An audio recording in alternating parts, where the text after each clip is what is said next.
Hello दोस्तों, तो स्वागत है आप सब लोगों का मेरे चैनल पर। और राधे राधे, जय श्री कृष्णा। आप सभी को जन्माष्टमी की हार्दिक शुभकामनाएं। तो ये इस तरीके से थोड़ा सा प्रसाद बनाया था। अब हम चलते हैं अपने डेली शेड्यूल पे। तो ये हमने ज्योग्राफी उठा ली थी, वर्ल्ड ज्योग्राफी है। इसमें दो टॉपिक इतने इंपॉर्टेंट है जिनके काफ़ी क्वेश्चन बन के आते हैं। आपने, मुझे याद नहीं कि आपने मतलब PYQ में रिवाइज़ किया, देखा है कि नहीं देखा है। आपको savanna, pampas, selvas, veld, downs, ये क्वेश्चन खूब देखने को मिलते होंगे। तो कितने से कितने डिग्री सेल्सियस पे या कितने से कौन सी लाइन पे ये डिराइव करते हैं, ये देखो। प्रेरी उत्तरी अमेरिका, टुंड्रा वनस्पति, फिर ये स्टेपी है यूरोप में, पुस्ताज है। मंचूरिया घास का मैदान ये आपका चाइना साइड में है। सवाना आपका अफ्रीका में है। वेल्ड आपके दक्षिण अफ्रीका में है। लानोस, कंपास, सिल्वास, पंपास ये आपके दक्षिणी अमेरिका में है। और डाउन्स आपके ऑस्ट्रेलिया में है। तो ये आपने कहीं ना कहीं ज़रूर नोटिस किया होगा, शीतोष्णकटिबंधीय उष्णकटिबंधीय सवाना प्रदेश। तो इसका खूब क्वेश्चन आता है। इवन UPSC में अभी 2020 या 22 में सवाना से ही क्वेश्चन आया था अच्छा खासा, लेकिन वो उन्होंने बड़ा क्वेश्चन बना कर दिया था। तो इनको काफ़ी अच्छे से तैयार कर लेना। अगर एक भी क्वेश्चन फंसता है तो हमारा गड़बड़ नहीं होना चाहिए, इसलिए इनको अच्छे से तैयार कर लो, है ना। ये प्रेयरी, पंपास, वेल्ड, स्टेपीज एवं डाउन्स, तो ये कहाँ घास के मैदान मिलते हैं, क्या इनकी खासियत होती है, तो ये आपका घटना चक्र में अच्छे से दिया गया है। बाकी आप NCERT वगैरह में देख लो, मे बी कि उसमें दिया ही गया होगा अच्छे से। मैंने इसको घटना चक्र में ज़्यादा अच्छे से देखा, NCERT में मुझे अभी फ़िलहाल तुरंत में याद नहीं है कि दिया गया कि नहीं। तो ये कहाँ कहाँ पाए जाते, पहले तो वो सारा वो नोट्स बना के देते, घटना चक्र में रहता है। फिर उसके क्वेश्चन भी दिए रहते कि कितना कहाँ पूछा गया। देखो, आपका PYQ से पता चल जाएगा कि मेंस में 2015 में पूछा गया है, UPSC में भी कई बार पूछा जाता है। तो यही मैंने सोचा कि आज पहले मॉर्निंग में इन्हीं को तैयार कर लेते हैं। हालांकि इसके पहले मैं वीडियो भी बना कर डालती हूँ, जो टेस्ट सीरीज़ फ्री चल रही है उसका। इसके बाद में मैंने अपना शुरू किया शेड्यूल।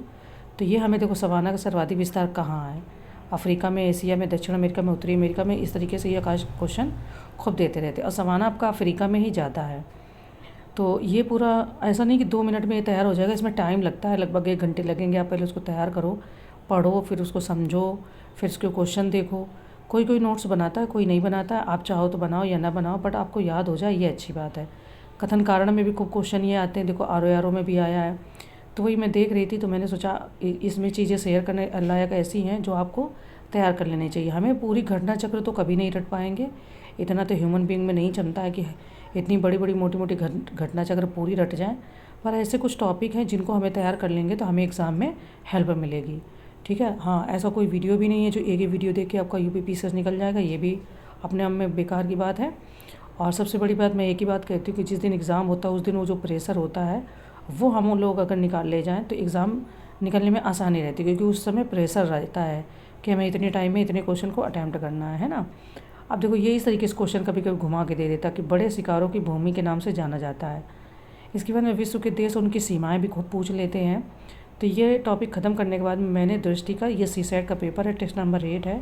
तो क्योंकि CSAT को कभी नहीं भूलना है, मैंने पहले भी आपको कई सारी चीज़ें शेयर की हैं कि विदाउट मैथ्स और इंग्लिश अगर CSAT निकालना है तो आपको ग्रामर अच्छी करनी होगी, रीजनिंग को थोड़ा अच्छे से तैयार कर लीजिए, हिंदी, ग्रामर, रीजनिंग।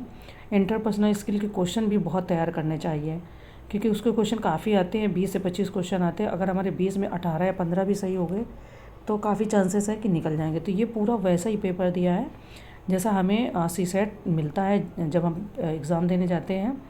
तो इसको आप घर पे पहले बैठ के अच्छे से तैयार कर लो। इसको मतलब अपनी रीजनिंग वगैरह तैयार कर लो, ग्रामर तैयार कर लो, फिर इसको अटैम्प्ट करो और देखो कि आपके कितने क्वेश्चन बन रहे हैं, कितने गलत हो रहे हैं। तो इसको मैंने देख रही थी कि इसको अभी थोड़ा सा क्योंकि रैंडम कोई पेपर आप अटैम्प्ट करोगे तो आपके काफ़ी क्वेश्चन गलत होंगे, थोड़ा रिवीजन करके करोगे तो सही रहेगा। और वैसे रिवीजन करके एग्ज़ाम देना है, ऐसा नहीं कि रैंडम जाके देना है। तो इसलिए देखो, इसमें मैं देख रही थी कि किस तरीके के क्वेश्चन बने हुए हैं। तो ये टेस्ट पेपर मैंने मंगाए थे, पहले भी मैंने शेयर किया आपके साथ में। तो इसी को मैं अटैम्प्ट करूँगी, अटैम्प्ट के बाद आपको शेयर करूँगी आपके साथ में कि कितने क्वेश्चन गलत हुए, क्या सही हुए, क्या रेशियो रहा, क्या हमें तैयारी करनी चाहिए। तो इस तरीके से कुछ दिन बीतता है।